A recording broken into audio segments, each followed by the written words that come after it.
আজ তামাম পৃথিবীতে সবচাইতে যারা বড় বড় স্বৈরাচার ছিল তাদের ভেতরে এই পাশের দাদা বাবুরা একজন। এদেরকে মোকাবেলা করার জন্য মেধা দিয়ে ডক্টর ইউনূস এগিয়ে যাচ্ছে। মাথা না ওটা ম্যাগনেট। এই জন্য স্বৈরাচারের কথাটা শোনার পরেই নাম দিয়েছিল রাজাকার। কি কথা বলছেন এখানে? মেধার কথা যখনই বলেছে নাম দিয়েছে কি? আর ছেলে মেয়েরাও এই কথাটাকে উল্টিয়ে দিয়েছে, আমি কে তুমি কে। এই শব্দটা এখন আর অপমানের নেই, সম্মানের হয়ে গেছে। এই জন্য স্বৈরাচারের মোকাবেলায় প্রথম নম্বরে কি লাগবে বলেন তো? আরো জোরে বলেন। 2 নম্বরে শুধু শিক্ষা ব্যবস্থায় মেধা এলেম জ্ঞান থাকলেই হবে না, এই জ্ঞান থাকা লাগবে আসমানি জ্ঞান। আপনি দেখেছেন এই 15.5 বছরে জ্ঞানকে, এলেমকে, শিক্ষাকে এমন জায়গায় নিয়েছে, ডিম ভাজা আলু ভর্তা শিখাতো, ট্রান্সজেন্ডারের নামে শরীফ শরীফার গল্প দিয়ে, বাবার জীবনী দিয়ে, ভাইয়ের জীবনী দিয়ে, মায়ের জীবনী দিয়ে পুরা শিক্ষা ব্যবস্থাকে ধ্বংস করে ফেলেছিল। জাতিকে কোথায় নিয়ে গিয়েছিল? আর মাত্র 10 বছর যদি এভাবে যেতে পারত, পুরা জাতিটা জাহান্নামের মাঝখানে চলে যেত। আল্লাহ আমাদেরকে হাতে ধরে বাঁচিয়েছে। এই জন্য স্বৈরাচারের মোকাবেলায় প্রথম লাগবে জ্ঞান।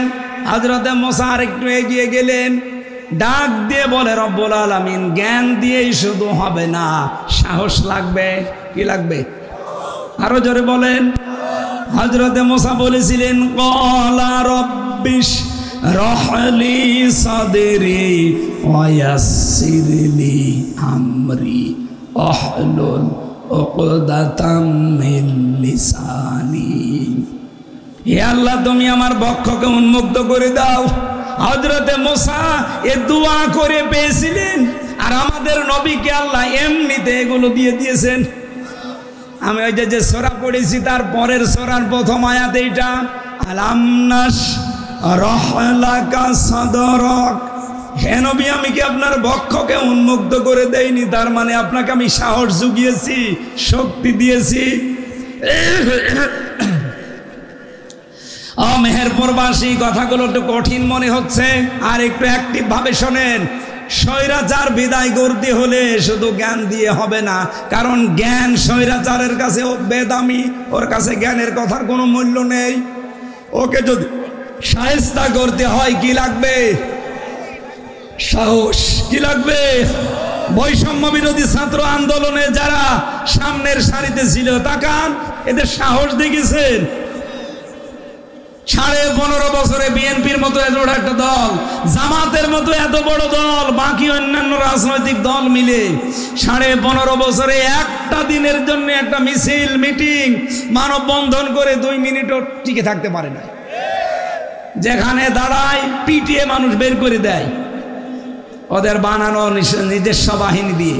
অথচ মাত্র 23 বছর 24 বছরের এই ছেলে মেয়েরা এত সাহস আল্লাহ তাদের বুকে দিয়েছে, বুক টান টান করে প্রশাসনের সামনে দাঁড়িয়ে আছে, হয় মেরে ফেলেন নয় আমাদের দাবি মানে।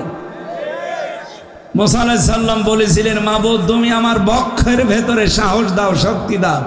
ঠিক আল্লাহ যেন বৈষম্য বিরোধী ছাত্র আন্দোলনের ছেলে মেয়েদের এইটা দিয়ে দিয়েছে। 3 নম্বরে তিনি বলেছিলেন, আল্লাহ আমি আরো এগিয়ে যেতে চাই, শুধু সাহস আর শক্তি হলে হবে না মোকাবেলায়, তুমি আমাকে ঐক্যবদ্ধ শক্তি দাও। ঐক্যবদ্ধ শক্তি কি?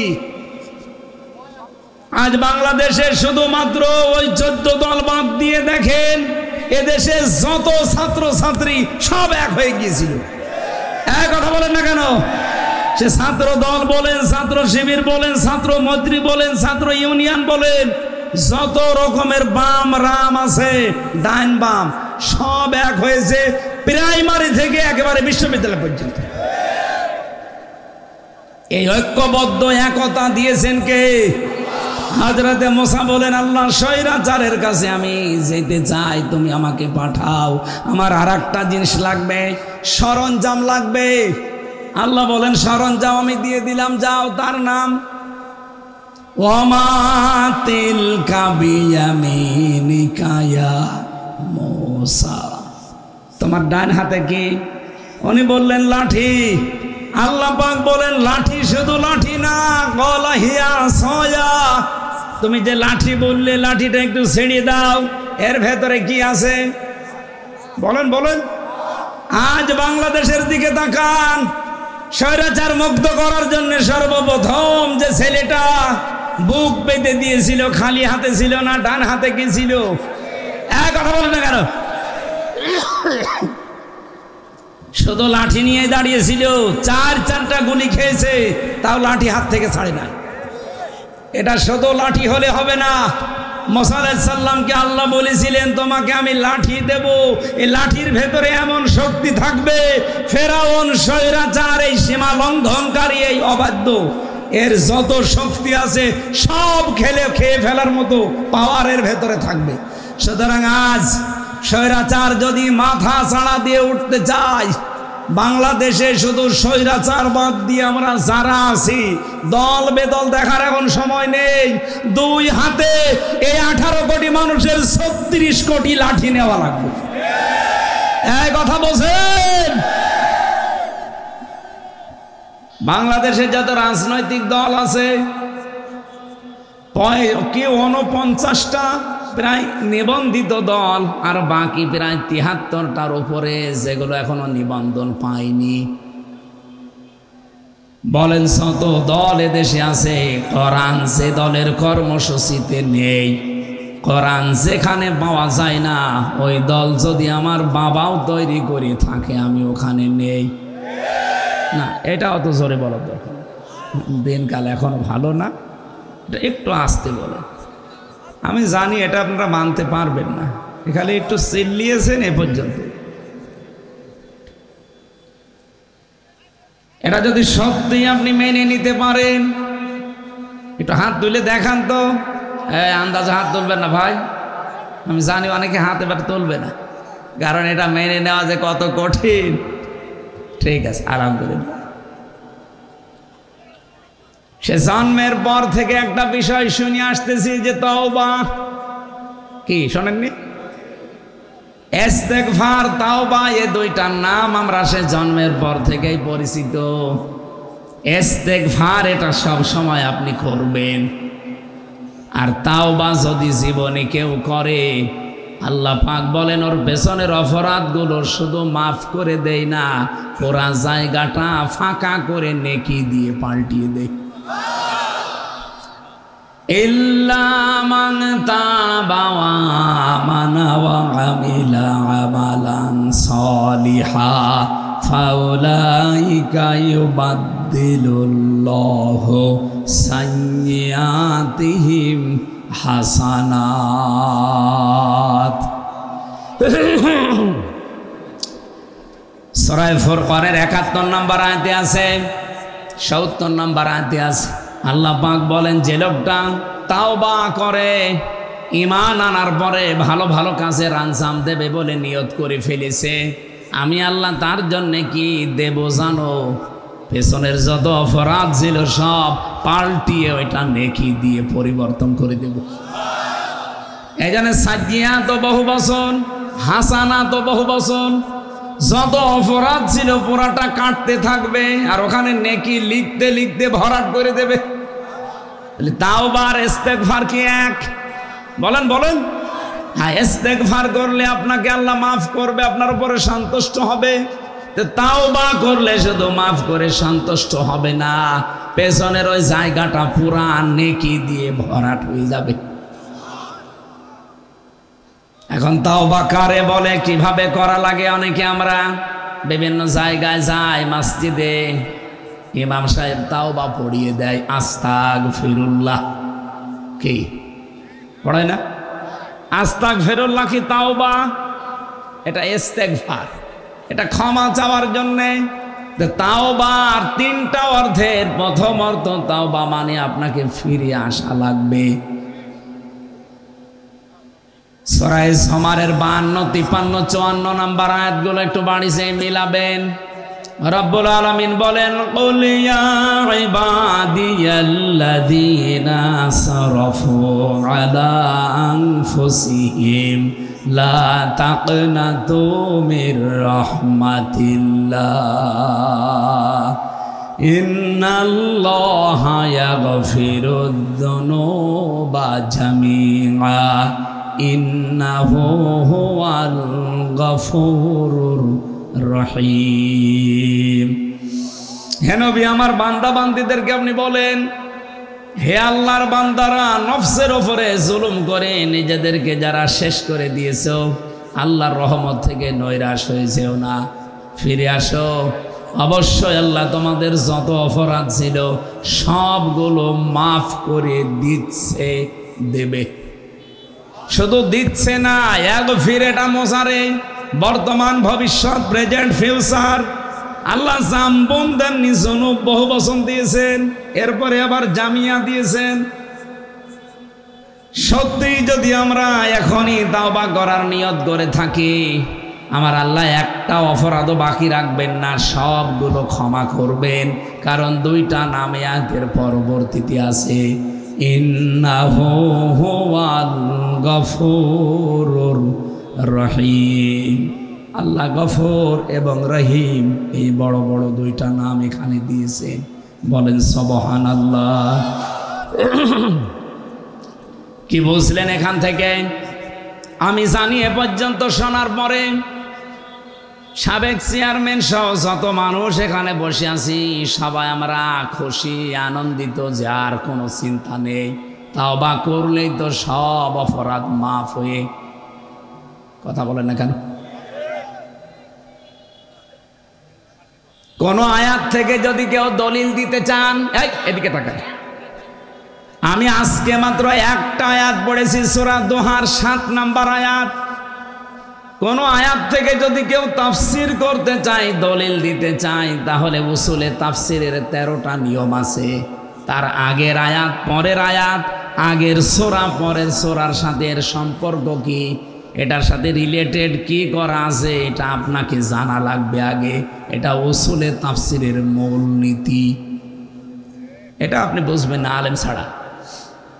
এখানে আমি যেটা বোঝাতে চাই, আল্লাহ রাব্বুল আলামিন এই আয়াত পর্যন্ত শেষ করে দিলে আমি আল্লাহর কসম এই আয়াতটা এখানে পড়তাম না।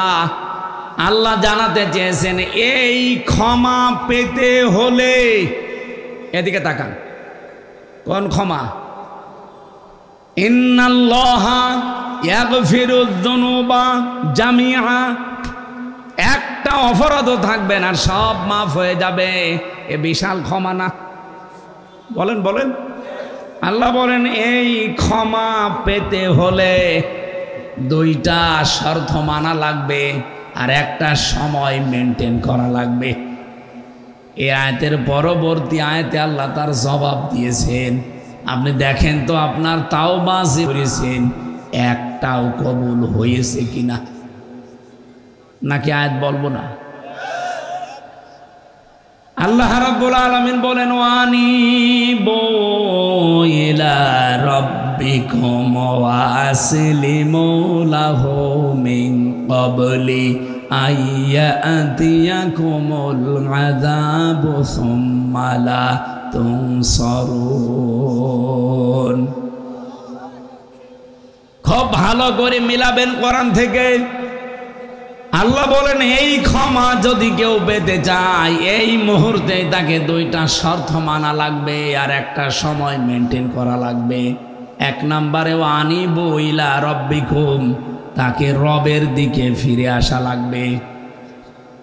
দুই নম্বরে আসলিমু লাহু, আল্লাহর কাছে আত্মসমর্পণ করা লাগবে।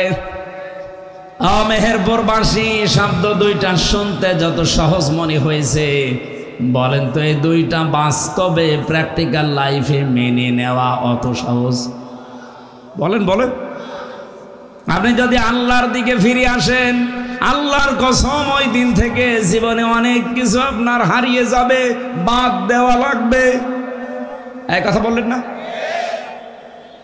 আপনি যদি আল্লাহর কাছে আত্মসমর্পণ করেন, আসলিমু লাহু, তাহলে জীবনে নিজের মন মতো আর কিছুই করতে পারবেন না।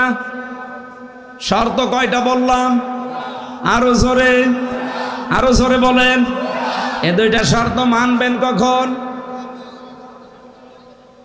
মিন ক্বাবলি আইয়াতিয়াকুমুল আযাব, ওই আযাব আসার পূর্বে, সুম্মা লা তুনসারুন, যখন তোমাদেরকে আর সাহায্য করা হবে না। কোন সময়? মরণের সময়। কোন সময়? আর মরণ তো আসবে 41 সালে না, মানে আমরা তো ধারণাই দিয়েছিলাম দেশের মানুষকে যে যাই করেন 41 সাল। মনে হচ্ছে যে আজরাইলের সাথে ওদের কথা হয়েছিল। আপনি কার দিকে তাকিয়ে টার্গেট দিলেন? বসে আছেন, দাঁড়াবেন, সে গ্যারান্টি আছে? বলেন। তাহলে এই যে সময়টা মেনটেন করা লাগবে এক্ষুনি, কারণ মরণ কখন আসে বলা যায় না। এক্ষুনি এই যে দুইটা শর্ত বলেছি, এটা মানা লাগবে কি এখন না 2 বছর পর? শুনতে যত সহজ মনে হয়েছে, আল্লাহর কসম এই দুইটা মেনে নেওয়া অত সহজ না। এবার আপনি নিজের সাথে মিলিয়ে বলেন, কিছুক্ষণ আগে হাত তোলেননি, আমি জানি কেন তোলেননি। কারণ কোরআন যেই দলে নেই, কোরআনের কর্মসূচি যেখানে নেই, ওখানে যদি ভালো হওয়ার নিয়তেও থাকেন, আপনাকে খারাপ বানিয়ে দেবে কে? এরপরেও আপনি কোরআনের কথা, হাদিসের কথা শোনার, বিশ্বাস করার পরও আপনি মানতে চাচ্ছেন না, তার মানে আপনি হেদায়েত পেতে চান না। আরো জোরে বলেন। সারা জীবন তো শুনলেন যে তওবা করলে জীবনের অপরাধ মাফ হয়ে যায়, জায়গাটা নেকি দিয়ে ভরাট হয়। তো কাদের জন্য হয়? আল্লাহ এই জন্য পরবর্তী আয়াতে জবাব দিয়ে দিয়েছেন। এখন আপনি যদি মেনে নিতে পারেন আপনি পাবেন, আর যদি মেনে নিতে না পারেন এই ক্ষমা আপনার জন্য না। এ কথা বোঝা গেছে? আমি যে কথাটা তুলেছিলাম, আল্লাহ রাব্বুল আলামিন কোরআনে কারীম পৃথিবীর সব মানুষকে হেদায়েত দিতে পারে এরকম ক্ষমতা দিয়ে পাঠিয়েছেন। হ্যাঁ, কোরআন থেকে যদি মানুষ হেদায়েত নিতে পারে, যে যতটুকু নেবে ততটুকু উপকার, কল্যাণ তারা পাবে। বিশ্বের অন্যান্য জাতির দিকে তাকান। আমি অমুসলিম দেশগুলোতে যখন গিয়েছি, বিশেষ করে সিঙ্গাপুর, 100 জনের 95 জন তারা অমুসলিম। ওরা কোরআনে কারীম বিশ্বাসও করে না, মানেও না, কিন্তু কোরআন থেকে কিছু নিয়ম নীতি এমন ভাবে ফলো করে চলছে। আপনি সিঙ্গাপুরের দিকে তাকান, এমনকি আমেরিকা, আজ 236 বছর হয়ে গেল, সারা পৃথিবীতে তারা গণতন্ত্রের বলি ছড়িয়ে বেড়ায়, গণতন্ত্রের সবক দেয়, নারী পুরুষের সমান অধিকার দেওয়া লাগবে, কথা তারা বলে। কি বলে না? এই যে বারাক ওবামা সাহেব 44তম প্রেসিডেন্ট ছিলেন, এরপরও 3 জন চলে গেল। 220 বছর আর 16 বছর কত হয়? 236 বছর আমেরিকা। আজ পর্যন্ত আপনি কোনো দিন কোরআনে কারিমের একটা আয়াত দ্বারা ফলো করছে? সূরা নিসার 34 নম্বর আয়াতটা, আর-রিজালু কাওয়ামুনা আলান নিসা। রব্বুল আলামিন জানিয়েছেন পৃথিবীতে পুরুষেরা হবে নেতৃত্বদাতা আর মেয়েরা হবে তাদের আজ্ঞাবহ। কি বলেন? আপনি দেখেছেন এই 236 বছরের ভেতরে আজ পর্যন্ত কোনো মহিলাকে তারা নেতা বানিয়েছে, প্রধানমন্ত্রী বানিয়েছে? নেই। কেন বানায় না? এই আয়াতের পক্ষে একটা হাদিস আমি পেয়েছি। ক্বালান নাবিয়্যু সাল্লাল্লাহু আলাইহি ওয়াসাল্লাম লা ইউফলিহা কওমুন আল্লাহু আমরহুম ইমরাতুন। বুখারী শরীফের হাদিস। নবীজি বলেন লা ইউফলিহা, মজারের আগে লান আসলে বাংলা অর্থ হয় কখনোই হবে না। নবীজি গ্যারান্টি দিলেন কখনো ওই জাতি সফল হচ্ছে না, হবে না। যারা তাদের দায়িত্বে কোনো মহিলাকে অর্পণ করেছে, আমেরিকা এটা নবীর কথা বিশ্বাস করে না, মানে না। কিন্তু দেখেন আজ 236 বছরে ট্রাম্পের মতো এরকম একটা মানুষকে তারা আবার বানিয়েছে, কিন্তু কমলা হ্যারিসের মতো এত বড় শিক্ষিতা মেয়েকে তারা দায়িত্ব দেয়নি। তারা বিশ্বাস করে এতটুকু যে মহিলারা নেতৃত্বে আসলে ওই জাতি কোনোদিন সফল হতে পারে না। তারা রাজনৈতিকভাবে নিয়মটা নিয়েছে, পারিবারিকভাবে একটা নিয়ম তারা মেনে চলে কোরআন থেকে, যে বিবাহ কোরআনে নেই। ফানকিহু মা তাবা লাকুম মিনান নিসা, বিবাহে নির্দেশ কার? ওয়ানকিহুল আয়ামা মিনকুম ওয়াস-সালিহিনা মিন ইবাদিকুম ওয়া ইমাইকুম, বিবাহ দেওয়ার নির্দেশ কার? রাসূলুল্লাহ বলেন আন নিকাহু মিন সুন্নতি ফামান রাগিবা আন সুন্নতি ফালাইসা মিন্নি, বিবাহ করা আমার সুন্নাত, যারা বিবাহ করার সুন্নতটা মানে না, আমি নবী বলছি ওরা আমার উম্মত না। আজ তামাম দুনিয়ায় অন্যান্য জাতির দিকে তাকান, এই মানুষগুলো হয়তো নবীজিকে বিশ্বাস করে না, কিন্তু পারিবারিক জীবনে তারা বিবাহের এই নিয়ম নীতি আজ মানতেছে তাদের পরিবার, সমাজ এবং পৃথিবীর ভারসাম্য ঠিক রাখার জন্যে। আমি বিস্তারিত ব্যাখ্যা করলে আপনি অন্যদিকে চলে যাবেন, আমি সামারাইজ করছি। তাই কোরআন থেকে পৃথিবীর মানুষ যে যতটুকু গ্রহণ করবে অতটুকু কল্যাণ পাবে, এ কথা বললেন না? এই জন্য আল্লাহ দিয়েছেন হুদাল লিন্নাস, এটা মানুষকে হেদায়েত দিতে পারে। 2 নম্বরে হুদাল লিল মুসলিমিন, এটা মুসলমানদেরকেও হেদায়েত দিতে পারে। এজন্য মানুষদের তুলনায় পৃথিবীতে মুসলমানেরা কোরআনে কারিম থেকে হেদায়েত আরেকটু বেশি নেয়, এজন্য উপকারও আমরা আরেকটু বেশি পেয়েছি। 3 নম্বরে কোরআনের সবচাইতে বড় কল্যাণ, সবচাইতে বড় উপকার পাবে দুনিয়ায় তারা, কোরআন থেকে সবচাইতে বেশি হেদায়েত পাবে তারা যারা মুত্তাকি। তাহলে আল্লাহর কথা কয়টা ছিল? বলেন বলেন। 3টা কথা এখন ঠিক আছে না নেই? কোরআনের ক্ষমতা আছে, সব মানুষকে হেদায়েত দিতে পারে, আর যে যতটুকু নেবে সে ততটুকু উপকার পাবে, কল্যাণ পাবে, পাচ্ছেও দুনিয়ায় তাই। এরপরে মুসলমান আর একটু বেশি নেয়, যেন আর একটু বেশি পেয়েছে। 3 নম্বরে সবচাইতে বেশি কল্যাণ উপকার পায় দুনিয়াতে কোরআন থেকে মুত্তাকিরা। কারা? আল্লাহ রাব্বুল আলামিন এই যে 2-3 দিন আগে যে দিনটা মাসটা চলে গেল, তার নাম রমজান। এই রমজানে কোরআন দিয়েছিলেন, এই রমজানে সিয়াম দিয়েছিলেন। এই রমজানে সিয়ামের মাধ্যমে যেটা অর্জন করার তাকিদ দিয়েছেন, নাম কি? তাকওয়া। নাম কি? এবার আসেন আমার মূল কথায় যাচ্ছি। এবার মেহেরপুরবাসী, পৃথিবীতে আল্লাহর সবচাইতে বড় দয়ার কথা বলেছিলাম কয়টা? আরো জোরে বলেন। 1 নম্বরে কোরআন, 2 নম্বরে রাসূলুল্লাহ। লাকাদ মান্নাল্লাহু আলাল মুমিনিন, অবশ্যই আল্লাহর পক্ষ থেকে মুমিনদের উপরে বড় অনুগ্রহ, দয়া, মানান, তার নাম রাসূল। তার নাম কি? 3 নম্বরে আমাদের জন্য সবচাইতে বেশি আল্লাহর পক্ষ থেকে 3 নম্বরে দয়ার নাম হচ্ছে মা আর বাবা। এই 3টা দয়ার সাথে সঠিক ব্যবহার করার তৌফিক কামনা করছি, বলেন আমিন। এত পর্যন্ত যা শুনলেন এই আধা ঘন্টা, এর সামারাইজ হচ্ছে এইটা যে কোরআন যেখানে নেই সে যেই হোক, আমি আজকে সিদ্ধান্ত নিয়ে ফেলেছি আমি ওখানে আর থাকবো। বলেন বলেন আলহামদুলিল্লাহ। সেই কোরআন থেকে সূরা দুহা 7 নম্বর আয়াত পড়েছি। আমাদের আলোচনার বিষয় আমরা আগেই জানিয়েছি, হেদায়াত। নাম কি? আরো জোরে বলেন। এটা যে কত বড় গুরুত্বপূর্ণ একটা নিয়ামত। আপনি হেদায়েত না পেলে জান্নাতের আশা করতে পারেন না। হেদায়েত মানব জীবনের জন্য সবচাইতে বড় জরুরি একটা বিষয়। এই পৃথিবীতে আল্লাহ কারো হাতে এইটা দেননি, এমনকি রাসূলুল্লাহকে আল্লাহ এটা দেননি।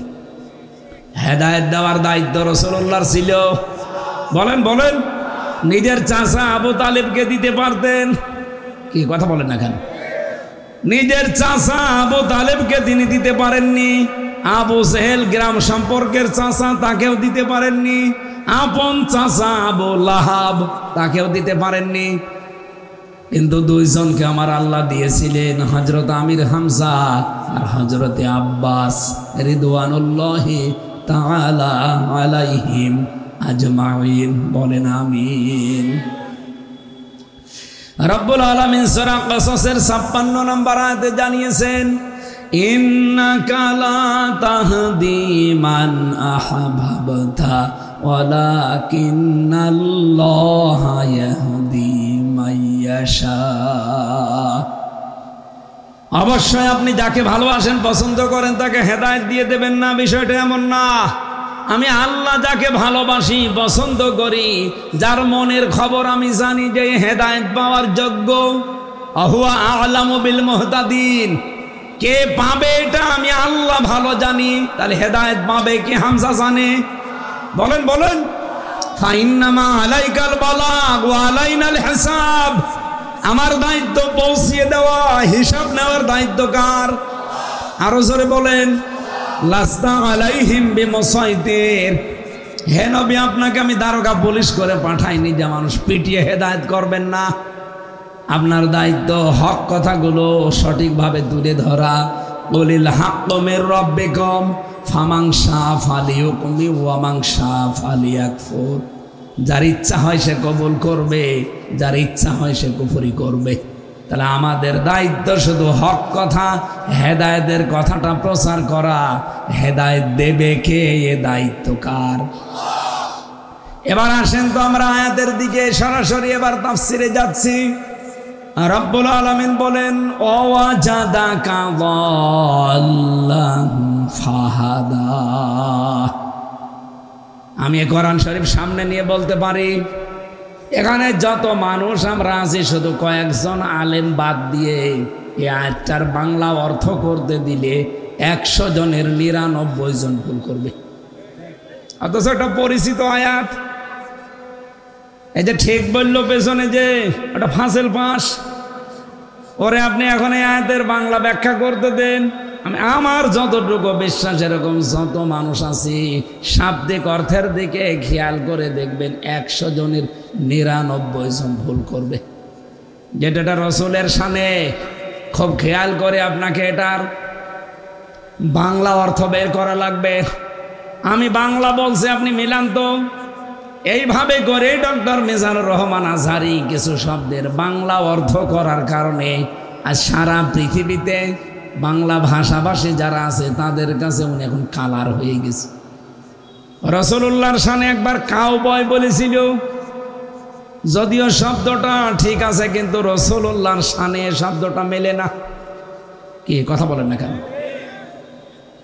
এমন এমন কিছু শব্দ যে 6 প্যাক, এটা রাসূলুল্লাহর শানে ঠিক না। যদিও বিষয়টা তো ঠিক আছে, কিন্তু বিশ্বনবীকে আল্লাহ এত মর্যাদা দিয়েছেন, তার নামে কোনো শব্দ যদি কেউ চয়ন করতে চায়, হিসাব নিকাশ করে মেপে মেপে বলা লাগবে। আমি এবার বলছি, আপনি দেখেন, ওয়াজাদাকা, আর আমি আপনাকে পেয়েছি, দল্লান, পথভ্রষ্ট, ফাহাদা, অতঃপর আপনাকে আমি পথের দিশা দিয়েছি, হেদায়েত দিয়েছি। বাংলা অর্থ ঠিক আছে না নেই? আছে। এভাবে অর্থ করলে আমার ঈমান থাকবে যে আমি রাসূলুল্লাহকে পথভ্রষ্ট বলে ফেলেছি। নবীজি যদি পথভ্রষ্ট হয়, তে আমরা উম্মত খাদে পড়ব। এবার আমি ভবাইকে বলছি, বলেন আপনি কিভাবে ওর অর্থ বের করবেন, করেন তো দেখি। না, পথ হারা বললো আপনার কে নবীজির সামনে মেলে না। আপনি নবীকে পথ হারা বলতে পারেন, পথভ্রষ্ট বলতে পারেন না, গোমরা বলতে পারেন না, পথ হারাও বলতে পারেন না, অথচ বাংলা অর্থ এগুলোই হয়। আমার মাস্টার্সে ভাই ঢাকা বিশ্ববিদ্যালয় থেকে একজন ডক্টর এসেছিল, উনি আমাকে এই আয়াতটা ধরার পরে বলছে, ওয়াজাদাকা দল্লান ফাহাদা, এই যে দল্লাং, এটা নবীজির শানে, বলো এর অর্থ বাংলা কি হবে? আমি ওই দিন যা বলেছিলাম ফি জিলালিল কোরআন তাফসীর দেখে আমার একবারে 100 মার্কের ভেতরে 100 দিয়ে দিয়েছে। অন্যান্য যারা মাস্টার্সের ভাইভা দিয়েছে তাদেরকে 5টা 7টা 10টা করে প্রশ্ন দিয়েছে, আর আমার এই একটা প্রশ্ন ছিল, একটা প্রশ্নই আমি 100। এবার আসেন তো আমি কি বলেছিলাম, আমার ওই দিন থেকে মনে আসে সেই 14.5 সালের শেষের দিকে, ওখান থেকে আজ এই 25 সাল পর্যন্ত এটা আমার মনে আছে। যতদিন আমি বেঁচে থাকবো আমার মনে থাকবে ইনশাল্লাহ, কারণ আমার এক প্রশ্নেই নাম্বার কত, এর বাংলা অর্থ এবার আমি বলছি, আপনার কাছেও ভালো লাগবে। ওয়াজাদাকা যাল্লান ফাহাদা, আর আপনাকে আমি পেয়েছি পথ সম্পর্কে অনবহিত। শব্দটা বাংলা কি? অনবহিত। আপনি পথ সম্পর্কে জানতেন না, পথ আপনি অনুসন্ধানে ছিলেন, কারণ আপনার চারিপাশে ওই সময় মক্কার যে অবস্থা, আপনি পথের দিশা খোঁজার জন্য চেষ্টায় ছিলেন। ফাহাদা, অথবা আমি আল্লাহ আপনাকে পথের দিশা, তার মানে হেদায়েত দিয়ে দিয়েছি। বাংলা অর্থটা শোনার পরে ডক্টর সাহেব এত বেশি খুশি হয়েছিল, আমার মাথায় হাত দিয়ে বলেছিল, যান আর কোনো প্রশ্ন নেই, আপনি পাস। এবার আমরা ব্যাখ্যায় যাব এই আয়াতটার। আল্লাহ রাব্বুল আলামিন সূরা দোহা থেকে যেহেতু তেলাওয়াত করেছি, কোন আয়াত থেকে যদি আমি আগেই বলেছি, কোন আয়াত থেকে যদি কেউ তাফসীর করতে চায়, আপনি লিখেই দিয়েছেন তাফসীরুল কোরআন মাহফিল। এর উসুলে তাফসীরের মূল নীতি হচ্ছে আগের আয়াত পরের আয়াত, বা আগের সূরা পরের সূরার সাথে এর মিল কি। আপনি এর আগের যে সূরা আছে নাম হচ্ছে সূরা লাইলি, নাম কি বলেন বলেন? এ সূরার 12 নম্বর আয়াতে আমার আল্লাহ নিজে দলিল দিয়েছেন, ইন্না আলাইনা লাল হুদা, অবশ্যই হেদায়েত দান করার দায়িত্ব কার? আরো জোরে বলেন। এর পরে সূরার নাম হচ্ছে সূরা আলাম নাশরাহ। এর 5 এবং 6 নাম্বার দুইটা আয়াতই এক।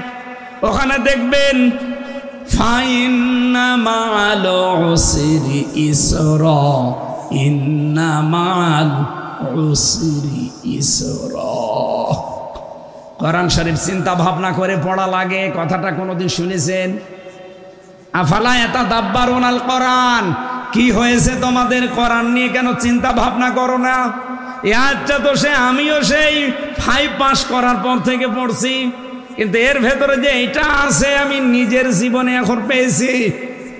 আপনি এখানে আল্লাহর বক্তব্য ছিল ফাইন্না মাআল উসরি ইসরা, উসরির আগে আলিফ লাম আছে। আলিফ লাম 4 প্রকার হয়। এর 1 নাম্বার নির্দিষ্ট করার জন্য মারেফা বলা হয়।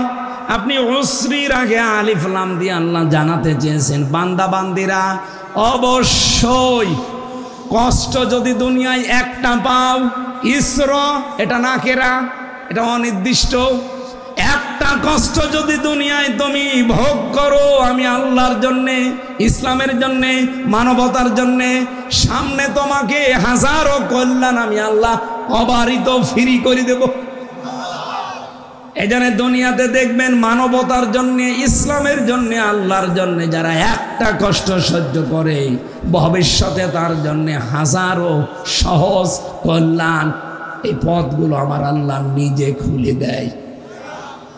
আমি প্রথম যখন জেলখানায় গিয়েছিলাম ওই সময় 10 সাল, যারা জেলে দিয়েছিল ওরা আমাকে অপমান করার জন্য ট্যাগ দিয়েছিল যে শিবিরের ক্যাডার, রক কেটে বেড়ায়। অথচ যে ডাহা মিথ্যা কথা, আজ বাংলাদেশ অলরেডি প্রমাণ পেয়ে গেছে শিবির যে রক কাটে এটা শয়তানও বিশ্বাস করে। রক যারা কাটে তারা আজ নিষিদ্ধ।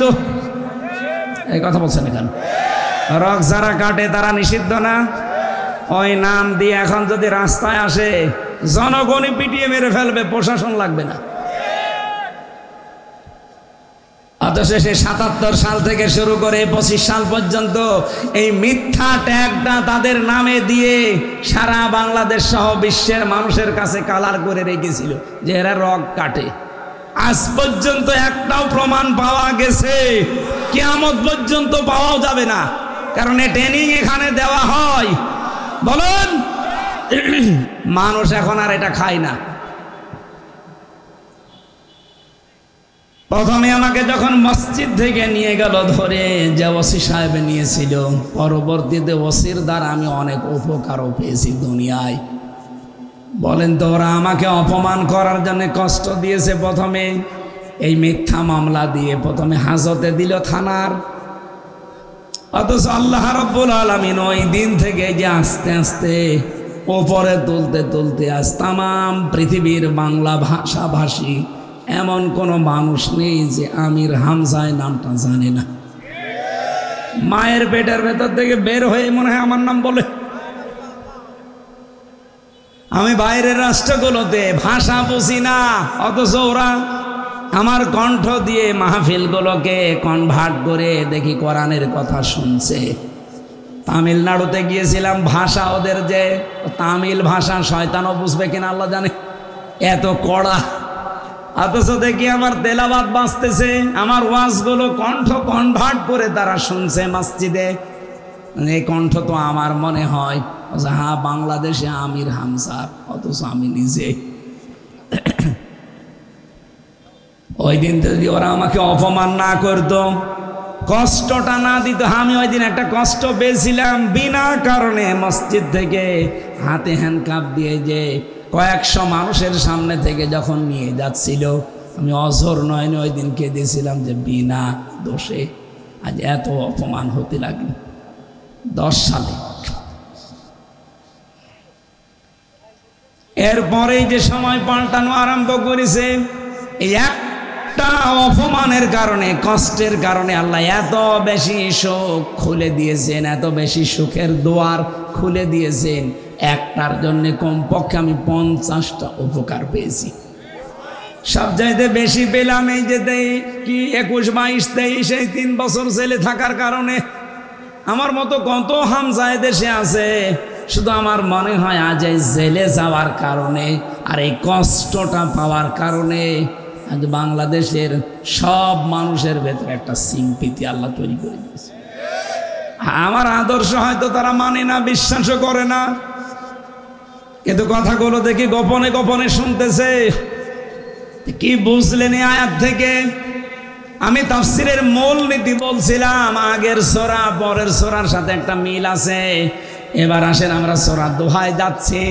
বিশ্বনবীর কাছে হযরতে জন্দুব, বিশেষ করে তার নাম হযরতে আবু যর গফারি রাদিয়াল্লাহু তাআলা আনহু, তিনি বলেন নবীজির কাছে প্রায় 17 দিন, কেউ কেউ লিখেছে 40 দিন ওহী আসা বন্ধ ছিল। নবীজির মন খারাপ হয়ে গেল, তিনি দুশ্চিন্তায় পড়ে গেলেন যে ওহী আসে না কেন। হঠাৎ করে আবু লাহাবের স্ত্রী, নবীজির আপন চাচী, নাম তার উম্মে জামিল, নাম কি, এই মহিলা মানুষের কাছে ছড়ার আরম্ভ করেছে যে মুহাম্মদের কাছে যে শয়তানটা আসতো সে তাকে ত্যাগ করেছে, ছেড়ে দিয়েছে। নবীজি ভারাক্রান্ত হৃদয়, এত কষ্ট পেয়েছিলেন ওই দিন। রব্বুল আলামিন একটা দুইটা দিন না 17 দিন, কেউ বলেন 40 দিন পরে সূরা দোহাটা আল্লাহ নাজিল করলেন। ওয়াদ-দুহা ওয়াল-লাইলি ইযা সাজা। আল্লাহ রাব্বুল আলামিন বলেন দিনের কসম, যখন সূর্যটা মাথার উপরে চলে আসে, দ্বীপ্রহের কসম, ওয়াল-লাইলি ইযা সাজা, রাতের কসম যখন এরকম অন্ধকারে ছেয়ে যায়। নবীজিকে আল্লাহ এই 2টা কসম দিয়ে ইঙ্গিত দিয়েছেন, হে নবী, যে কষ্টের সময় ছিল আপনার জীবনে 17 দিন বা 40 দিন, এইটা বেশি দিন থাকবে না। আপনি যেহেতু কষ্ট করেছেন, এই কষ্টের জন্যে এরকম হাজারো সুখের রাস্তা আমি আল্লাহ পরবর্তীতে খুলে দিচ্ছি। আর যারা এতদিন এরকম আনন্দের রাস্তায় ছিল, এই মানুষগুলোকে একটা আনন্দ যারা অবৈধভাবে ভোগ করেছে তাদেরকে আমি আল্লাহ কমপক্ষে একটার জন্য 70টা কষ্টের ভেতরে ফেলে দেব। এই 15.5 বছরে যারা এক একটা আনন্দ পেয়েছে অবৈধভাবে, আজ তারা 70টা বিপদে আছে। এই কথা বুঝতে না কেন? যারা পাহারা দিত হাসিনাকে, আপনি তাকান, একটা মানুষও পালিয়ে যাওয়ার সময় পায়নি সাথে, অথচ 5 তারিখের আগে তাকে পাহারা দেওয়ার জন্য যদি ডাক দিতে, শুধু এই দেশে অন্তত 18 কোটির 9 কোটি মানুষ হলেও তাকে পাহারা দেওয়ার জন্য ভয়ে হলেও যেত। এমন পরিবেশ আল্লাহ তৈরি করে দিয়েছেন, পাহারাদার পর্যন্ত তার বিরুদ্ধে চলে গেছে। সে নিচে সে বলেছে দেখেন মাত্র 45 মিনিট, শেষে এসে বলেছিল মাত্র 5 মিনিট। 5 মিনিট সময় চেয়েও শেষে পায়নি, বলে না এক্ষুনি যাওয়া লাগবে। কারণ এতদিন পর্যন্ত অবৈধ সুখ যারা পেয়েছে তাদের জন্য অবৈধ 70টা অশান্তি আল্লাহর সামনে তৈরি করে রেখেছে। এই জন্য সুখ যারা অবৈধভাবে এতদিন পেয়েছেন, 70টা অপমান আপনার সামনে আছে, এটা পাবেন, তারপরে সুখের আশা করবেন। এর নাম লাইলি ওয়াল লাইলি ইযা সাজা। তার চারিদিকে অন্ধকারে ছেয়ে গেছে, এমনকি প্রধান সেনা প্রধান পর্যন্ত তার কথা মানতে রাজি না। ঝামেলা করবেন, আপনিও মরবেন, আমিও মরব। নবীজিকে আল্লাহ সান্ত্বনা দিয়েছে, ওনারা এতদিন পর্যন্ত যেভাবে আপনাকে কষ্ট দিয়েছে, আমি এমন একটা জায়গায় নিয়ে যাচ্ছি, আপনি দেখবেন এই মানুষগুলোকে আমি আল্লাহ একটা অবৈধ সুখ ভোগ করার কারণে 70টা কষ্টের ভেতরে ফেলে দেব। এটা এ নির্দেশ কার? এটা যে কত বাস্তবের প্রমাণ আজ বাংলাদেশ। এই কথা বলেন। সিঙ্গাপুরে ছিলাম, মালয়েশিয়া ছিলাম, ওরা ওখানে বানিয়েছে সাহেব পাড়া, কিন্তু থাকে না, সব তালাবদ্ধ। যে হোটেলে উঠেছি, হোটেলের নিচে নেমে দেখি 2 জন শয়তান বসে। কি গো এখানে? হুজুর সাহেব পাড়ায় থাকবেন না, ওখানে থেকে মার খাবো। এদেশে বাংলাদেশের প্রায় 20 লাখ মানুষ আছে মালয়েশিয়া, বাঙালি 20 লাখ এখানে বসবাস করে। সাহেব পাড়ায় আমি আরামে থাকবো, ওরা বাইরে থেকে তালা লাগিয়ে দেবে, শেষে ভেতরে না খেয়ে মরবো। এই জন্য চুরি করে হোটেলে আসি। কবে এসেছেন? বলে আগেই পালিয়েছি। আমি আয়াতটা বাস্তবে এইটাই মিলাতে পেরেছি। এই 54 বছরে যারা অবৈধ সুখ ভোগ করেছেন, একটা কয়টা বলেন বলেন, একটা অবৈধ সুখ শান্তি যারা পেয়েছেন, 70টা অপমান আপনার সামনে আল্লাহ রেডি করে রেখেছে। নবীজিকে আল্লাহ সান্ত্বনা দিয়েছিলেন, হে নবী, মা ওয়াদ্দাআকা রাব্বুকা ওয়া মা ক্বালা। আপনার রব আপনাকে ছেড়েও দেয়নি, ত্যাগও করেনি, আপনার উপরে অসন্তুষ্ট না। এর বাস্তব প্রমাণ এবার আমি নিয়ে যাচ্ছি হযরতে মুসা আলাইহিস সালামের জীবন থেকে। এবার আমরা তাফসিরে মূল জায়গায় যাচ্ছি।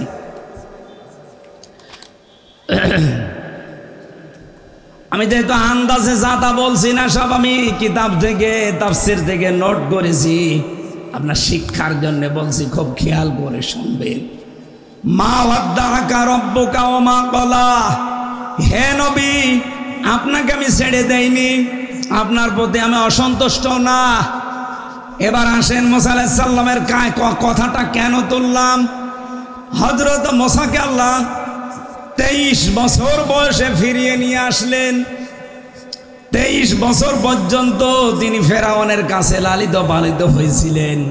একটা অবৈধ জিনিসকে বৈধ করার জন্য ফেরাউনের বাবরচি জোর করছিল।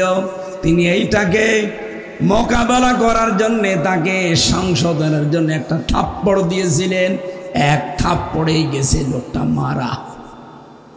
23 বছরে তিনি চলে গেলেন দেশ থেকে। আবার যখন ফিরে আসলেন বিবাহ সাথী সন্তানাদি নিয়ে, আল্লাহ রাব্বুল আলামিন সঙ্গে সঙ্গে তাকে মিশরে আসার পরে বললেন, যাও ইযহাবে ইলা ফিরআউনা ইন্নাহু তাগা।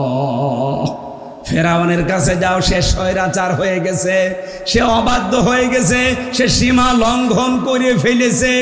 এবার আসেন এই তকার ব্যাখ্যাটায় যান। পৃথিবীতে যারা সীমা লঙ্ঘন করে, যারা স্বৈরাচার হয়, কমপক্ষে দুনিয়াতে তারা দুইটা কাজ করবে। কয়টা? আরো জোরে বলেন। এক নম্বরে, এই পৃথিবীতে যারা স্বৈরাচার, যারা তাগুত, তারা নিজেরা আল্লাহর বিধান মানবে না, অন্য কেউ মানবে, মানতেও দেবে না। আপনি নিরপেক্ষ মন দিয়ে বলেন তো, এই 54 বছরের ভেতরে, বিশেষ করে এই 15.5 বছর, নিজেরা আল্লাহর বিধান মানতো না, কেউ মানবে, মানতেও দিত না। এখন যদি বলেন না ওরা মসজিদ বানিয়েছে এতগুলো, কে বলেছে আপনাকে মসজিদ বানিয়েছে? একটা মসজিদও নিজের টাকায় বানিয়েছে, সব সৌদি আরবের টাকা। ওদের ভেতরে দুর্বিসন্ধি ছিল যে এখান থেকে বসিয়ে আমার মন মতো যারা, এদেরকে ইমাম বানাবো, খাদেম বানাবো, মুয়াজ্জিম বানাবো, এখান থেকে আমার বাবার নামে এমন এমন কথা তৈরি করে তারা ডেলিভারি দিত। জাতির ভেতরে বিভ্রান্ত হওয়া ছাড়া কোনো শিক্ষা সেখান থেকে আমরা পাই না। মন মতো আলেম তারা বসিয়ে রেখেছিল না এই মসজিদগুলোতে। হযরতে মুসা আলাইহিস সালামের জামানায় এরকম একজন আলেম নামে জালেম, বালাম বাওরা তার নাম। আল্লাহ তার কথা সূরা আরাফের ভেতরে 175 নম্বর আয়াতে আমাদের শিক্ষার জন্য তিনি জানিয়েছেন। আপনারা ওখানে দেখবেন কত সুন্দর করে একটা আলেম জালেম হয়ে গেলে কত নিকৃষ্ট হয়, আল্লাহ ওখানে উদাহরণ দিয়েছেন। আর 15.5 বছর এরকম নিকৃষ্ট আলেমদেরকে আমরা দেখেছি, বাতিলের জানার পরেও তারা 5 আটা গোলামি করে, তোষামদি করে, ভালো ভালো যারা এদেশের আলেম তাদেরকে জাতির সামনে কালার করে দিয়েছে। এই ফরিদউদ্দিন মাসুদ, আমি আর বাকি নামগুলো নিলাম না, আমার ঘৃণা করে ওদের নাম নিতে। আলেম এত নিচে নামে, এদেরকে দিয়ে খতবা তৈরি করে বাবার নামে, ছেলের নামে, ভাইয়ের নামে এগুলো চালিয়ে দেওয়ার সিদ্ধান্ত। এই জন্যই 560টা মসজিদ তৈরি করেছিল। অথচ মসজিদের কাজ যা, কোনো কাজ ওখান থেকে আসে না। মসজিদের কাজ হবে ওখান থেকে হেদায়েতের বাণীগুলো ছড়িয়ে পড়বে। খারাবম মিনাল হুদা, নবীজি বলেন এমন একটা সময় পৃথিবীতে আসবে যে সময় মসজিদ ভর্তি হয়ে যাবে মানুষে, একটা মানুষও সেখানে হেদায়েত প্রাপ্ত থাকবে না। আমার মনে হয় সে সময় আসতে এখনো 2000 সাল বাকি, অলরেডি চলে এসেছে। মসজিদগুলো ভর্তি হয়ে যায়, মডেল মসজিদে যান, জায়গা পাবেন না। অথচ ইমান নিয়ে টিকে থাকার মতো একটা মানুষের সেখানে আগস্টের 5 তারিখের আগে ছিল না।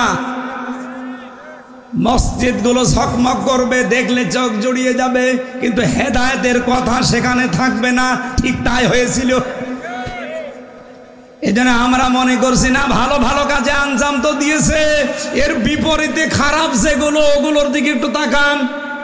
পৃথিবীর ইতিহাস যারা পাল্টিয়ে ফেলেছে তার ভেতরে অন্যতম আয়না ঘর। আপনি ভাবতে পারেন মানুষ কত নিচে নামলে এই অবস্থা মানুষের সাথে করতে পারে। এজন্য স্বৈরাচার যারা হয়, যারা তাগুত হয়, এদের প্রথম কাজ হয় নিজেরা আল্লাহর বিধান মানে না এবং অন্য কেউ মানবে, মানতেও দিতে চায় না। 2 নম্বরে তাগুত স্বৈরাচার যারা, দ্বিতীয় কাজ তারা আইন তৈরি করে জনগণকে কষ্টে ফেলার জন্য। এ বাংলাদেশে 15.5 বছরে যতগুলো আইন তৈরি হয়েছিল, কোনটা মানুষের উপকারের জন্য? আপনি একটা আমারে বলেন। যতগুলো দিক বিভাগ আছে, একটা বিভাগ দেখান যে এখানে আইনগুলো বানিয়েছে মানুষের উপকারার্থে, সবগুলো মানুষকে কষ্ট দেওয়ার জন্য। 3 নম্বরে, এইটা বলার জন্য আমি এ পর্যন্ত এসে যাই, বসেন। এটা সূরা মুমিনের ভেতরে 26 নম্বর আয়াতে পাবেন। ফেরাউন ওই সময় বলেছিল, দারুনি আকতুল মুসা, আমাকে ছেড়ে দাও, আমি মুসাকে হত্যা করব। বাংলার জনগণ এদিকে খেয়াল করেন, ফেরাউন কি লোক লস্কর, সেনাবাহিনী, সৈন্যবাহিনী কম ছিল? কেন সে নিজে বলল আমি মুসাকে হত্যা করব? এমনিতে অর্ডার দিলেই তো মূসা দুনিয়া থেকে বিদায় হয়ে যায়। নিজে বলেছে আমি নিজে তাকে হত্যা করব। কেন? স্বৈরাচার যারা হয়, তাগুত যারা হয়, তাদের এই কাজটা সব চাইতে আগে থাকে। ও যখনই কাউকে বাধা মনে করে সর্বপ্রথম তারে টার্গেট নিয়ে নিজে মেরে ফেলে। আপনি দেখেছেন না আপনাদের এই পাশের জেলা চুয়াডাঙ্গার আলমডাঙ্গার মেজর বজলুল হুদা, তারে নিজের হাতে জবাই দিয়েছে। এই জন্য স্বৈরাচার যারা হয় তাদের কিছু কিছু কাজ আর মানে এখান থেকে বোঝা যায় এই 15.5 বছরে যারা ছিল 100% তারা স্বৈরাচার। বলেন বলেন। হযরতে মুসা বললেন, আল্লাহ তুমি এমন জায়গায় আমাকে পাঠাও যে স্বৈরাচার কমপক্ষে 552 বছরে একাধারে রাষ্ট্রীয় ক্ষমতায় আছে, ওই এত কঠিন ভাবে বসে আছে, ইউনিয়ন থেকে সংসদ পর্যন্ত সব জায়গায় তার লোক। আমি সেখানে যে করব কি? তুমি আমাকে প্রথমে একটা জিনিস দান করো। এই জন্য স্বৈরাচারের মোকাবেলা করার জন্য, এদিকে তাকান, আন্দাজ এটা বুঝবেন না। স্বৈরাচারের মোকাবেলা করার জন্যে, সীমা লঙ্ঘন যারা করে তাদের মোকাবেলা করার জন্য অস্ত্র লাগে না, তাদের মোকাবেলা করার জন্য অ্যাটম বোম লাগে না। সর্বপ্রথম যেটা লাগে তার নাম জ্ঞান, এলেম। হযরতে মুসা এইটা চেয়েছিলেন প্রথমে। এটা আপনি সূরা তহার ভেতরে পাবেন, রব্বি জিদনি ইলমা। জবান খুলে আয়াতটা পড়েন না কেন? রব্বি জিদনি ইলমা। আল্লাহ তুমি আমাকে জ্ঞান দাও, আমার জ্ঞানটা আরো বাড়িয়ে দাও। আমি নবী হিসাবে তো অবশ্যই তাওরাত পেয়েছি, জ্ঞান পেয়েছি, কিন্তু আমার জ্ঞানটা আরো বাড়িয়ে দাও। আপনি ঠিক দেখেন, এই দেশে যারা স্বৈরাচার ছিল তাদের বিদায় করার জন্যে সর্বপ্রথম এই আওয়াজটা তুলেছিল জ্ঞানের আওয়াজ। মেধা না কোটা? কথা বলছে না কেন? মেধা মানে কি? এইটাই তো এলেম, এইটাই তো জ্ঞান। স্বৈরাচারের মোকাবেলা করার জন্য প্রথমে মেধা লাগে, জ্ঞান লাগে। আজ তামাম পৃথিবীতে সব চাইতে যারা বড় বড় স্বৈরাচার ছিল তাদের ভেতরে এই পাশের দাদা বাবুরা একজন। এদেরকে মোকাবেলা করার জন্য মেধা দিয়ে ডক্টর ইউনূস এগিয়ে যাচ্ছে। মাথা না ওটা ম্যাগনেট। আপনি আজকে দেখেছেন দুইজন এক জায়গায় হয়ে গেছে, অথচ তাকায় তো না আমাদের দিকে, বলতো আলু দেব না, পেঁয়াজ দেব না, না খেয়ে মরবে। অথচ আজকে সম্মেলন হচ্ছে, এই কথা বলছেন না? আপনি দেখেছেন পেপার পত্রিকা ইন্টারনেটে দুইজন এখন এক জায়গায়, কালকে বৈঠক আছে শুক্রবারে। আমার মনে হয় দাদা না জানি আবার হাত চেপেও ধরতে পারে, কারণ ডক্টর ইউনূস চীন সফর করে যা করেছে ও দাদার মাথা খারাপ হয়ে গেছে। স্বৈরাচারকে মোকাবেলা করা লাগে কি দিয়ে? মেধা দিয়ে। বলেন বলেন, আরো জোরে বলেন। এই জন্য স্বৈরাচারের কথাটা শোনার পরেই নাম দিয়েছিল রাজাকার। কি কথা বলছেন এখানে? মেধার কথা যখনই বলেছে নাম দিয়েছে কি? আর ছেলে মেয়েরাও এই কথাটাকে উল্টিয়ে দিয়েছে, আমি কে তুমি কে। এই শব্দটা এখন আর অপমানের নেই, সম্মানের হয়ে গেছে। এই জন্য স্বৈরাচারের মোকাবেলায় প্রথম নম্বরে কি লাগবে বলেন তো? আরো জোরে বলেন। 2 নম্বরে শুধু শিক্ষা ব্যবস্থায় মেধা, এলেম, জ্ঞান থাকলেই হবে না, এই জ্ঞান থাকা লাগবে আসমানি জ্ঞান। আপনি দেখেছেন এই 15.5 বছরে জ্ঞানকে, এলেমকে, শিক্ষাকে এমন জায়গায় নিয়েছে, ডিম ভাজা, আলু ভর্তা শিখাতো। ট্রান্সজেন্ডারের নামে শরীফ শরীফার গল্প দিয়ে, বাবার জীবনী দিয়ে, ভাইয়ের জীবনী দিয়ে, মায়ের জীবনী দিয়ে পুরা শিক্ষা ব্যবস্থাকে ধ্বংস করে ফেলেছিল। জাতিকে কোথায় নিয়ে গিয়েছিল? আর মাত্র 10 বছর যদি এভাবে যেতে পারতো, পুরা জাতিটা জাহান্নামের মাঝখানে চলে যেত। আল্লাহ আমাদেরকে হাতে ধরে বাঁচিয়েছে। এই জন্য স্বৈরাচারের মোকাবেলায় প্রথম লাগবে জ্ঞান। হযরতে মুসা আরেকটু এগিয়ে গেলেন, ডাক দিয়ে বলে রব্বুল আলামিন, জ্ঞান দিয়েই শুধু হবে না, সাহস লাগবে। কি লাগবে? আরো জোরে বলেন। হযরতে মুসা বলেছিলেন, ক্বালা রাব্বিশ রাহলি সাদরি ওয়া ইয়াসসিরলি আমরি আহলুল উকদাতাম মিন লিসানি। হে আল্লাহ, তুমি আমার বক্ষকে উন্মুক্ত করে দাও। হযরতে মুসা এ দোয়া করে পেয়েছিলেন, আর আমাদের নবীকে আল্লাহ এমনিতে এগুলো দিয়ে দিয়েছেন। আমি ওই যে সূরা পড়েছি তার পরের সূরার প্রথম আয়াত এইটা, আলাম নাশরাহ লাকা সাদরাক। হে নবী, আমি কি আপনার বক্ষকে উন্মুক্ত করে দেইনি? তার মানে আপনাকে আমি সাহস জুগিয়েছি, শক্তি দিয়েছি। মেহেরপুরবাসী, কথাগুলো একটু কঠিন মনে হচ্ছে, আর একটু অ্যাক্টিভ ভাবে শোনেন। স্বৈরাচার বিদায় করতে হলে শুধু জ্ঞান দিয়ে হবে না, কারণ জ্ঞান স্বৈরাচারের কাছে বেদামি, ওর কাছে জ্ঞানের কথার কোনো মূল্য নেই। ওকে যদি শায়েস্তা করতে হয় কি লাগবে? সাহস। কি লাগবে? বৈষম্য বিরোধী ছাত্র আন্দোলনে যারা সামনের সারিতে ছিল, তাকান, এদের সাহস দেখেছেন? 15.5 বছরে বিএনপির মতো এত বড় একটা দল, জামাতের মতো এত বড় দল, বাকি অন্যান্য রাজনৈতিক দল মিলে 15.5 বছরে একটা দিনের জন্য একটা মিছিল, মিটিং, মানববন্ধন করে 2 মিনিটও টিকে থাকতে পারে না। যেখানে দাঁড়ায় পিটিয়ে মানুষ বের করে দেয়, ওদের বানানো নিজস্ব বাহিনী দিয়ে। অথচ মাত্র 23 বছর 24 বছরের এই ছেলে মেয়েরা এত সাহস আল্লাহ তাদের বুকে দিয়েছে, বুক টান টান করে প্রশাসনের সামনে দাঁড়িয়ে আছে, হয় মেরে ফেলেন না আমাদের দাবি মানেন। মুসা আলাইহিস সালাম বলেছিলেন, মাবুদ, তুমি আমার বক্ষের ভেতরে সাহস দাও, শক্তি দাও। ঠিক আল্লাহ যেন বৈষম্য বিরোধী ছাত্র আন্দোলনের ছেলে মেয়েদের এইটা দিয়ে দিয়েছে।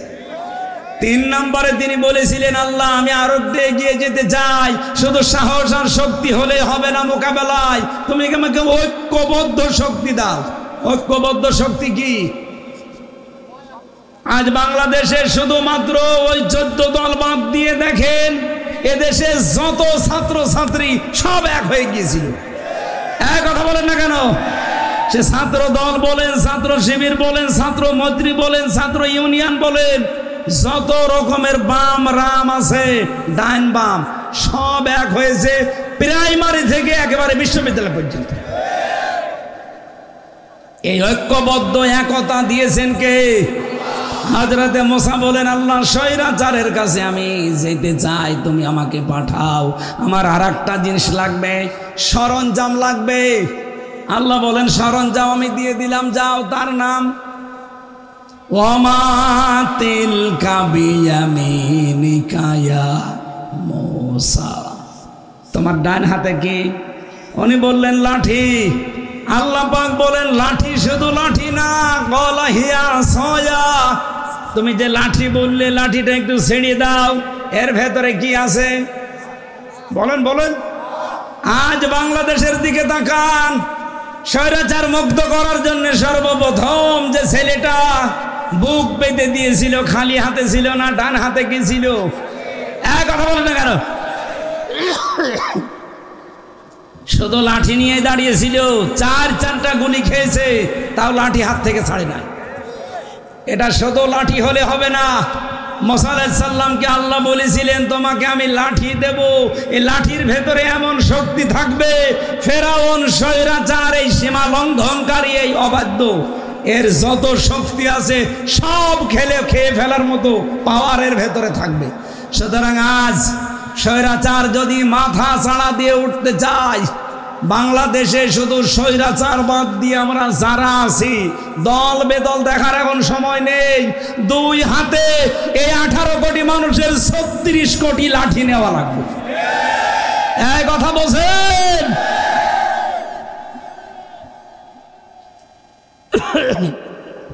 কথা কি কঠিন হয়ে যাচ্ছে না বুঝতেছেন? আজ আমাদের হাতে কোনো লাঠি নেই। লাঠি মানে শুধু বাঁশের লাঠি না, লাঠির ভেতরে শক্তি থাকা লাগবে। ওয়াইদ্দু লাহুম মাস্তাতাতুম মিন কুওয়াতি ওয়া মির রিবাতিল খায়ল। আল্লাহ তাআলা বলেন, হে নবী, ইসলাম ধ্বংস করার জন্য ওরা যেইটা হাতে নেয় ওইটা উল্টি আপনি ইসলামের পক্ষে কাজে লাগান। আজ পত্রিকাগুলো সব রামবামদের হাতে ছিল।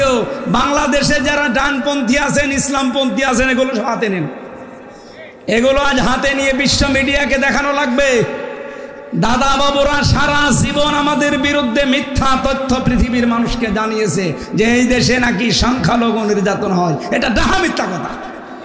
তাম দুনিয়া এখন দেখতেছে যে না। আজকে আপনি আমেরিকার রিপোর্ট দেখেছেন না? ভারতের প্রশাসনের ছত্রছায়ায় তাদের সাহায্যে সবচাইতে বেশি মুসলমান নিধন হয়েছে। এটা রিপোর্ট দিয়েছে আমেরিকা আজকে। এটা আমার মনে হয় বিশ্ব মুসলিম এবং যত পত্রিকা আছে, মিডিয়া আছে, সবাইকে বেশি বেশি ছড়িয়ে দেওয়া দরকার। ওরা দুনিয়া থেকে যেন অন্তত হালাক হয়ে যায়। এই 54 বছর ওরা যা করেছে, এই জন্য লাঠির মতো শক্তি সরঞ্জাম আমাদের দরকার। এখন সামনে যদি টিকে থাকতে হয় আমাদের, বিশ্বনবী মুহাম্মদুর রাসূলুল্লাহ নিজে একজন মাত্র মানুষ, বাড়ি ছিল খড়ের, খেজুর পাতার, কিন্তু তার বাড়ির সামনে 9টা ঘোড়া সব সময় বাঁধা থাকবে। তার বর্ম ছিল, তার তরবারি জুলফিকার ছিল।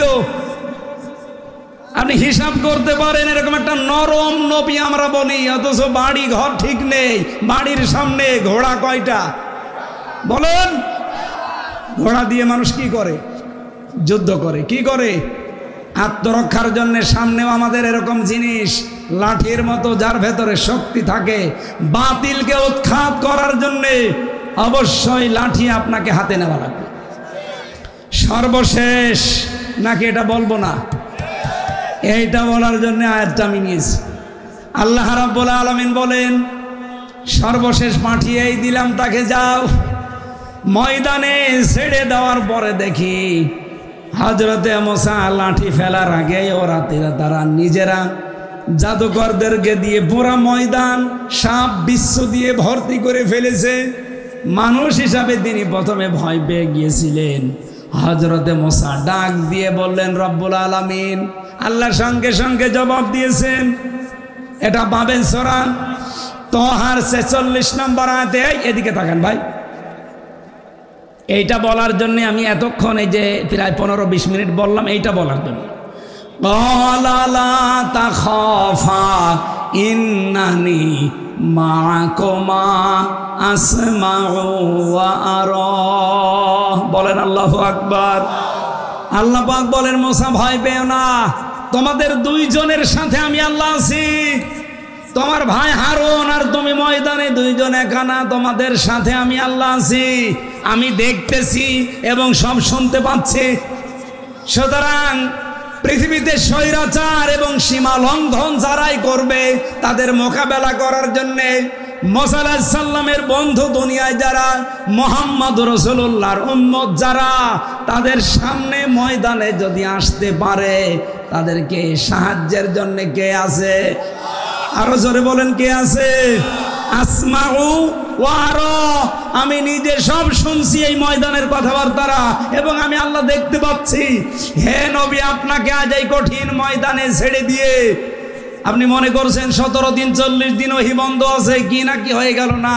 আপনাকে আমি মা ওয়াদ্দাআকা রাব্বুকা ওয়া মা ক্বালা ছেড়েও দেয়নি। আমি আপনাকে আল্লাহ অসন্তুষ্ট আপনার উপরে না, আমি সব সময় আপনাকে দেখছি এবং আপনার কথাবার্তা আমি শুনতে পাচ্ছি। আপনার পেছনে যে দুর্বিসন্ধিগুলো হয়েছে এর মোকাবেলা করার জন্য এবার আমি সামনে কয়েকটা নিয়ামতের কথা স্মরণ করাচ্ছি। ওয়ালাল আখিরাতু খায়রুল লাকা মিনাল উলা। এতদিন যাই গিয়েছে আপনার জন্য, সামনের যে দিন আসবে এটা আপনার জন্য ভালো হবে। সুবহানাল্লাহ বলতে পারেন না? বলেন তো, এটা কি শুধু 1500 বছর আগে নবীজির জন্য? বলেন বলেন। তাহলে ওয়ালাল আখিরাত, আখিরাতের আগে লাম দিতেন না। বালাগাতমান থেকে 13টা কায়দা পেয়েছি আমি। ওয়ালাল আখিরাত খায়রুল লাকা মিনাল উলা।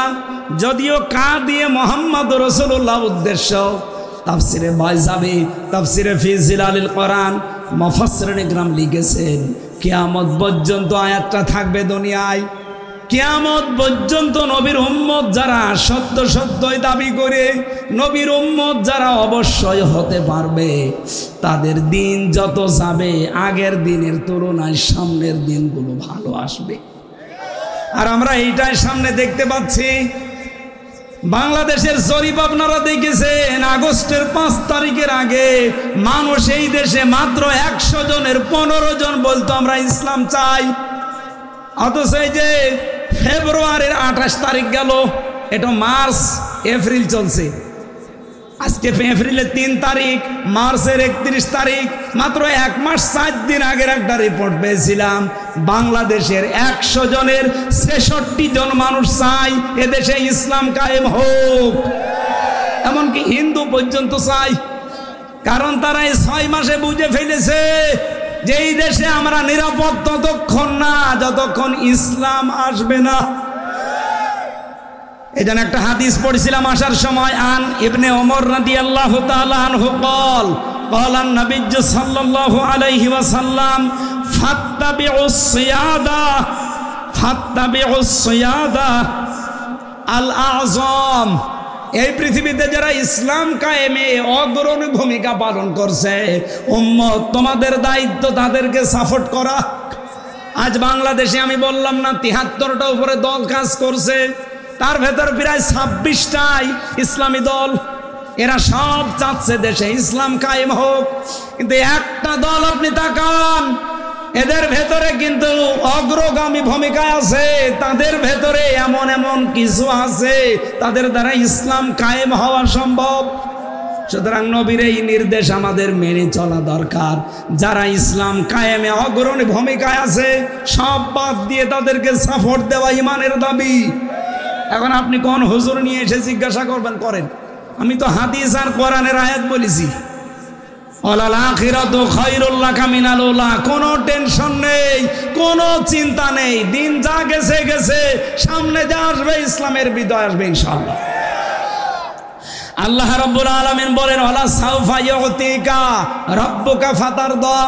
হে নবী, আপনার রব অবশ্যই অতি শীঘ্রই, লাম একটা সাউফার একটা, লাম মানে অবশ্যই, সাওমা মানে অতি শীঘ্রই, অবশ্যই অতি শীঘ্রই এমন কিছু আপনাকে আমি আল্লাহ দান করব যাতে আপনি খুশি না হয়ে পারবেন না। আর বাংলার 18 কোটি মানুষ ততদিন খুশি হওয়া সম্ভব না যতদিন আল্লাহর এই কোরআন সংসদে যাবে না। এই কথা বলেন না কেন? মুসাফির অবস্থায় আছি।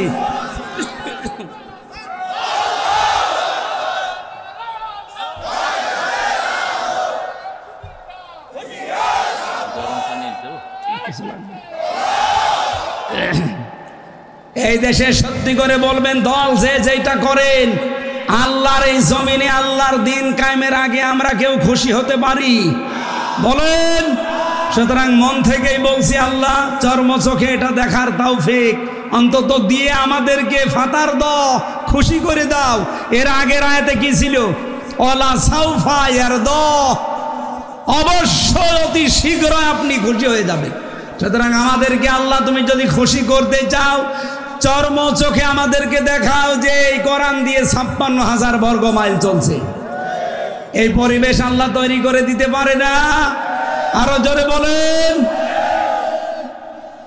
এরপরে কি ছিল? আলাম ইয়াজিদকা ইয়াতীমান ফাআওয়া, আমি কি আপনাকে এতিম পাইনি আর আপনাকে আমি আশ্রয় দেইনি? ওয়াজাদাকা দাল্লান ফাহাদা, আমি আপনাকে পথ অনবহিত পেয়েছি, পথের সম্পর্কে আপনার ধারণা ছিল না যে কোনটায় শান্তি। মা তাদরি মাল কিতাব ওয়ালাল ঈমান, কিতাব কি ঈমান কি আপনি জানতেন না? আপনাকে আমি জানিয়েছি। ওয়ালাকিন জাআলনাহু নূরান নাহদি, তাফসিরে সূরা শুরার শেষের আয়াত পড়বেন, ওয়ালাকিন জাআলনাহু নূরান নাহদি, আমি আপনাকে আমার নূর দিয়ে হেদায়েতের পথ দেখিয়েছি। এই নূরের নাম কি? আরো জোরে বলেন। সুতরাং হেদায়েত পাবে কারা? এর কাছে আসবে যারা। বলেন তো, বাংলাদেশে কেউ যদি মাছ কিনতে যায় বাজারে গেছে, কাপড়ের দোকানে গেলে মাছ পাবে। আরো জোরে বলেন। কেউ যদি কাপড় কিনতে চায় মাছের দোকানে গেলে পাবে। হেদায়েত পেতে হলে একটাই জায়গা আছে, তার নাম কোরআন। বাদ দিয়ে কোথায় দৌড়ান? সুতরাং হেদায়েত পৃথিবীতে পাবে তারা যারা কোরআনের কাছে আসবে। কোরআনের কাছে যারা নেই, সে আকাশ দিয়ে উড়ে যেতে পারে, ও হেদায়েতের উপরে নেই। এবার আসেন, হেদায়েত বঞ্চিত কারা? আমার কথা কি আমি বোঝাতে পেরেছি? সূরা তাহার যে আয়াত পড়েছিলাম, ওই জায়গায় আছে হেদায়েত বঞ্চিত কারা। আল্লাহ রাব্বুল আলামিন জানিয়েছেন,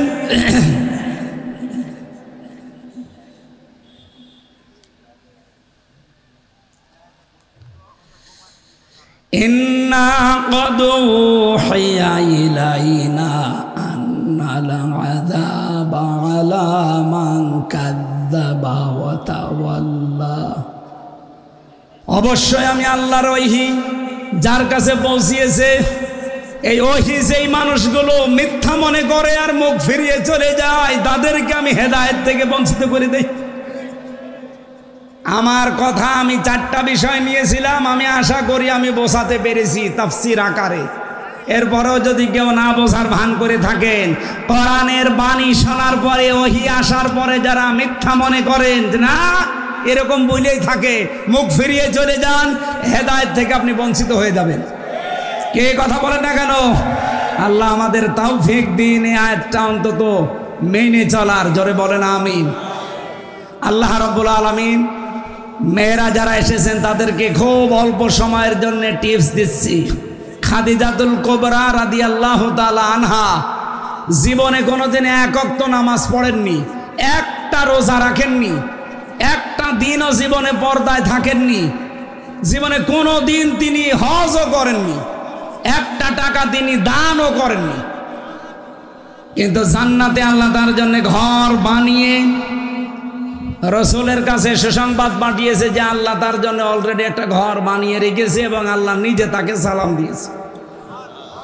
এই যে বিধানগুলোর কথা বললাম, নামাজ পড়েননি, রোজা রাখেননি, হজ করেননি, যাকাত দেননি, একদিনও পর্দায় থাকেননি, কারণ এই বিধানগুলো সব নাজিল হয়েছিল তার ইন্তেকালের পরে।